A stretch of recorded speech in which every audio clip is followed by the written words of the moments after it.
Good morning everyone, শুভ সকাল। আজকে ব্লগটা এখান থেকে স্টার্ট করছি। বাইরে প্রচণ্ড অন্ধকার হয়ে গেছে, বৃষ্টি আসছে, তো তবু একটু রেডি হয়ে গেছি। কিছু সবজি আনার আছে, বাড়িতে সবজি একদম নেই, তাই চলো দীপঙ্করের সাথে যাব সবজি আনতে।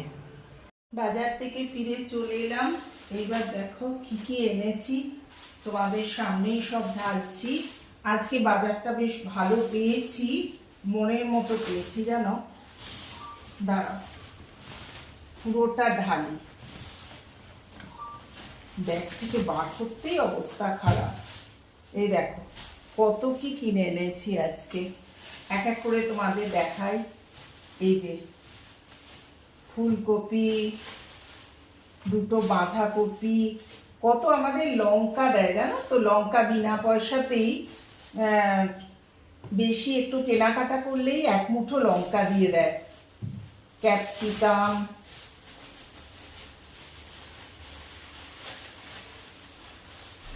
এখান থেকে এই যে বড় কুমড়ো, আজকে একদম বাজার খালি ছিল, সেই জন্য বেশ ভালো করে বাজার করে আনলাম। কিছু কিছু জিনিস আবার নেওয়া হলো না, সব কি আর নিতে পারি বলো। যেটুকু পেরেছি, আবার দুদিন বাদে যাব, আবার গিয়ে কেনাকাটা করে আনবো। ওল ভাতে, ওলটা দীপঙ্কর এখন খাচ্ছে, তাই ভালো ওল পেলে নিয়ে আসছি।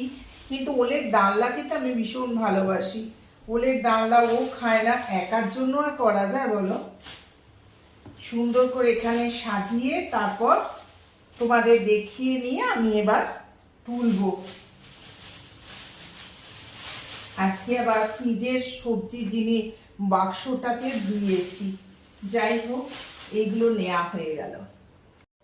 এখানে দেখো দীপঙ্কর বলছে আর এর থেকে ছোট তরমুজ নেই, কত বড় তরমুজ দেখছো এনেছে অনেক দিনের। আর একটা সুন্দর জিনিস পেয়েছিলাম, সবুজ বরবটি পাই না জানো তো, সবুজ বরবটি, এইগুলো এনেছি। দাঁড়াও, ক্যামেরাটা সেইভাবে সেট করতে পারছি না। আর আমার প্রিয় জিনিস এটাও পেয়েছি, এটাকেও ছাড়িনি। এই যে মোচা, মোচা এনেছি, খুব ভালো ভালো আজকে মনের মতো বাজার পেয়েছি। তবে পটল টটল পেলুম না। এই যে কাঁচকলা, এগুলো কিন্তু আমাদের বোম্বেতে এখানে রেয়ার, এইরকম কাঁচকলা, তারপরে তোমার মোচা, এগুলো কিন্তু যে চট করে পাওয়া যায় না। ওল, এগুলো চট করে পাওয়া যায় না। চলো, এই হচ্ছে আমার বাজার।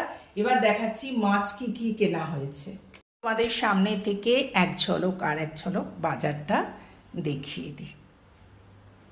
এই হচ্ছে আজকের বাজার। চলো মাছ দেখাবো এবার।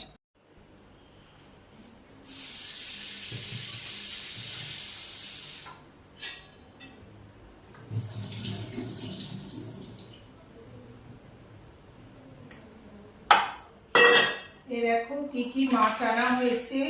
এই যে এখন পমফ্রেট পাচ্ছি, তো তাই জন্য এই যে প্রচুর পমফ্রেট মাছ পাওয়া যাচ্ছে, যখন যেটা পাওয়া যায় তখন সেটা। আর এই যে চিংড়ি মাছ এনেছে, কি বড় বড়, আমি বলি না তোমাদের, আমাদের চিংড়িগুলো দেখো কি বড় বড়। হ্যাঁ গো, কত নিয়েছে? 200 টাকা, খুব সস্তা বলো। কত চিংড়ি দেখছো, সত্যি বলো সস্তা নয়। এগুলো এবার ফ্রিজে পুরে তারপরে একটু আবার চা খাবো। হ্যাঁ চলো, এইসব করে আবার তোমাদের কাছে আসছি। আর হ্যাঁ বন্ধুরা, তোমাদের একটা কথা বলার আছে, আজকে আমার ব্রেকফাস্টটা ইউনিক। হ্যাঁ প্লিজ তোমরা দেখো, কারণ আমরা যে জিনিস ফেলে দিই, সেই ফেলে দেওয়া জিনিস দিয়ে আজকে একটা মুখরোচক জলখাবার বানিয়েছি। হ্যাঁ, ফেলে দেওয়া জিনিস দিয়ে বলছি। এবার দেখো তোমরা, আমরা পাউরুটি খাই না, পাউরুটির চারপাশটা আমরা কেটে ফেলে দিই, আবার কেউ কেউ খেয়ে নেয়, কিন্তু দীপঙ্কর খায় না বলে কেটে রাখা ছিল, তাই দিয়ে আজকে মাথা খাটিয়ে একটা মানে মুখরোচক ব্রেকফাস্ট বানিয়েছি। আসছি, সবকিছু ধোয়া হলো, এখানে ফলটা ধোয়া হলো না, প্রচুর ফল এনেছে। আর এই দেখো, জবে থেকে আমার এখানে ভালো আতা পাওয়া যাচ্ছে, রোজ একটা করে আমার জন্য আনে, রোজ নয় মানে যেদিন ফল আনে সেদিন সঙ্গে থাকে আমার একটা করে আতা, ভীষণ ভালোবাসি খেতে।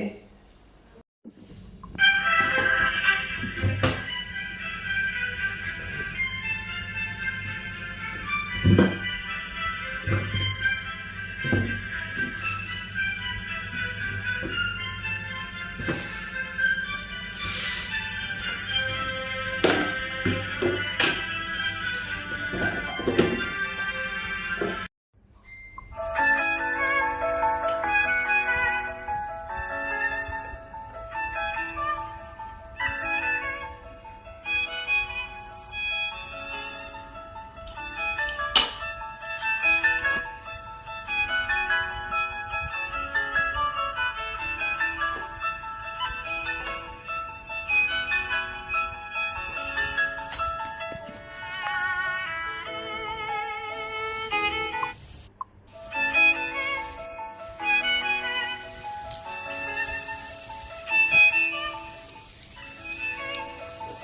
হয়ে গেল আমার ঘরে থাকা ফেলে দেওয়া জিনিস দিয়ে মুখরোচক জলখাবার। কেমন লাগলো তোমরা জানিও। আমার আজকে ব্রেকফাস্টটা কেমন লাগলো বন্ধুরা তোমরা জানিও। আজকের মতো এখানেই ব্লগটা রাখছি। ভালো থেকো, সুস্থ থেকো, সাবধানে থেকো। নেক্সট ব্লগে দেখা হচ্ছে তোমাদের সাথে। টাটা।